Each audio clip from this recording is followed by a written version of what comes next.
প্রিয় কিশোরগঞ্জবাসী, আসসালামু আলাইকুম রহমতুল্লাহ। আজকে আপনারা এই রাতের বেলা জাতীয় নাগরিক পার্টির আহ্বানে দেশ গড়তে জুলাই পদযাত্রায় আপনারা এসেছেন, আমাদের কথা শুনছেন, আপনাদের কথা জানাচ্ছেন, এজন্য আমরা কৃতজ্ঞ।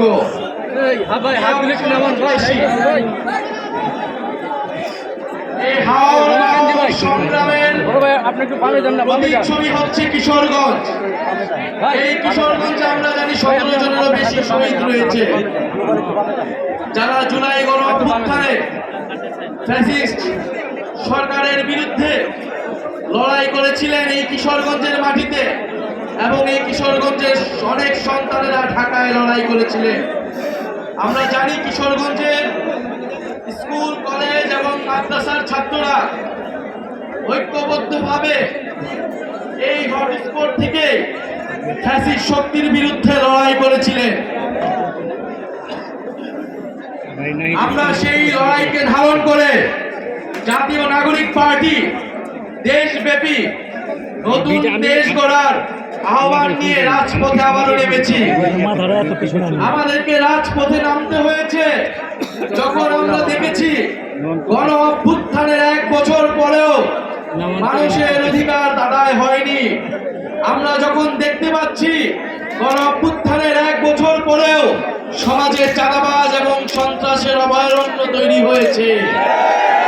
আমাদেরকে আবারও নামতে হয়েছে যখন আমরা দেখেছি রাষ্ট্রযন্ত্র থেকে দুর্নীতিকে চিরতরে বিলুপ্ত করা যায়নি। প্রিয় বন্ধুগণ, আমরা বলেছিলাম গণ অভ্যুত্থানের মধ্য দিয়ে যে পুরনো ফ্যাসিস্ট ব্যবস্থা রয়েছে, শেখ হাসিনার সংবিধান সহ শেখ হাসিনার যে সরকার ব্যবস্থা ছিল, এই সকল নিয়ম পাল্টিয়ে নতুন রাষ্ট্র, নতুন সরকার তৈরি করতে হবে। কিন্তু আফসোসের বিষয়, আমরা নতুন সরকার পেলেও নতুন দেশ এখনো পাইনি। কিন্তু জাতীয় নাগরিক পার্টি আপনাদের কাছে ওয়াদাবদ্ধ, গণ অভ্যুত্থানের শহীদদের কাছে ওয়াদাবদ্ধ, নতুন দেশ গড়া না পর্যন্ত আমাদের এই লড়াই চলমান থাকবে। প্রিয় সংগ্রামী কিশোরগঞ্জবাসী, আমরা জানি কিশোরগঞ্জ হাওর বিধত এলাকা। হাওর এলাকার মানুষ সংগ্রাম করে কষ্ট করে জীবন যাপন করতে হয়। এই কিশোরগঞ্জে আমরা জানি সুপেয় পানির সংকট তৈরি হয়েছে। এই কিশোরগঞ্জের কৃষকদেরকে সিন্ডিকেটের মাধ্যমে সার সংকট তৈরি করা হয়েছে।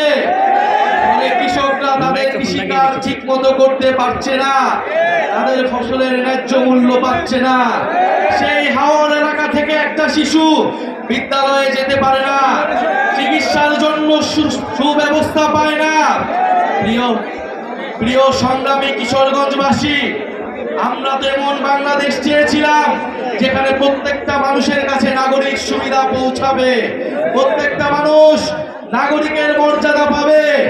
এই কিশোরগঞ্জের মানুষ রাষ্ট্রপতি পেয়েছে, কিন্তু তার শিক্ষা ও স্বাস্থ্যের অধিকার পায়নি। প্রিয় সংগ্রামী কিশোরগঞ্জবাসী, আপনাদের এই ফ্যাসিস্ট রাষ্ট্রপতি আপনাদের বাংলাদেশকে, আমাদের বাংলাদেশকে শেখ হাসিনার কাছে তুলে দিয়েছিল। মানুষের মানবাধিকার, মানুষের গণতন্ত্রকে, বাংলাদেশের গণতন্ত্রকে হত্যা করেছিল। প্রিয় সংগ্রামী কিশোরগঞ্জবাসী, এই কিশোরগঞ্জ থেকেই আপনারা সেই ফ্যাসিস্টদের বিরুদ্ধে গণপ্রতিরোধ তৈরি করেছিলেন। সংগ্রামী কিশোরগঞ্জবাসী, আমরা জানি বাংলাদেশে এই কিশোরগঞ্জের প্রত্যন্ত এলাকায়, হাওর এলাকায়, এই কিশোরগঞ্জের এমনকি সদর এলাকাতেও স্কুল আছে কিন্তু শিক্ষক নাই, হাসপাতাল আছে কিন্তু ডাক্তার নাই, যুব সমাজ আছে কিন্তু কর্মসংস্থান নাই।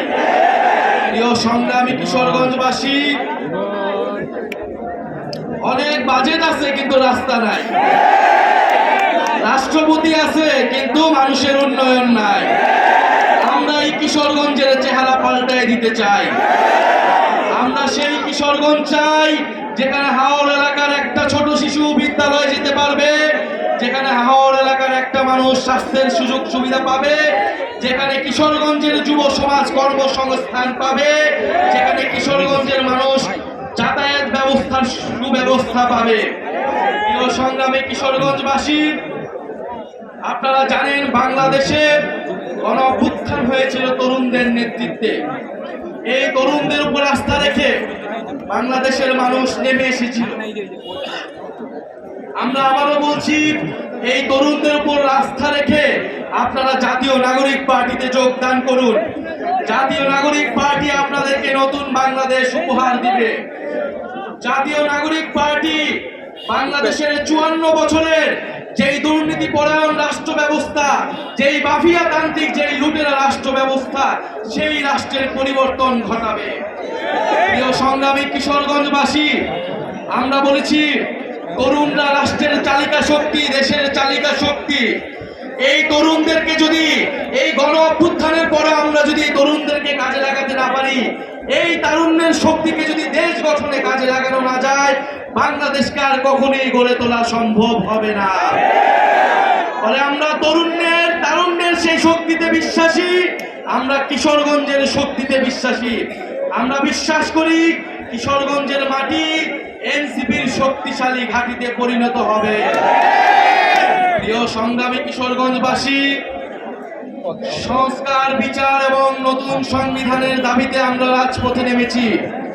ফ্যাসিস্টের স্বৈরাচারের দোসররা এখনো বিভিন্ন জায়গায় লুকিয়ে আছে। এই কিশোরগঞ্জে অনেক মামলার আসামিকে এখনো গ্রেফতার করা হয়নি। আমার শহীদ পরিবারদেরকে এখনো হুমকি দেওয়া হচ্ছে। আহত যোদ্ধা ভাইদেরকে আওয়ামী লীগের সন্ত্রাসীরা হুমকি দিচ্ছে। আমরা দেখতে চাই এই সকল সন্ত্রাসীদের কারা শেল্টার দিচ্ছে। যারা শেল্টার দিচ্ছে তাদের বিরুদ্ধে প্রতিরোধ তৈরি করতে হবে। সংগ্রামী কিশোরগঞ্জবাসী, আমরা আজকে এসেছি আপনাদের কাছে নতুন দিনের যে বার্তা আমরা দিয়ে গেলাম। ইনশাআল্লাহ আমরা আবার কিশোরগঞ্জে আসব। বিচার, সংস্কার এবং নতুন সংবিধান আদায় করে জুলাই ঘোষণাপত্র এবং জুলাই সনদের মাধ্যমে আমরা ৩রা আগস্ট শহীদ মিনারে ঐক্যবদ্ধ হব। ইনকিলাব, ইনকিলাব।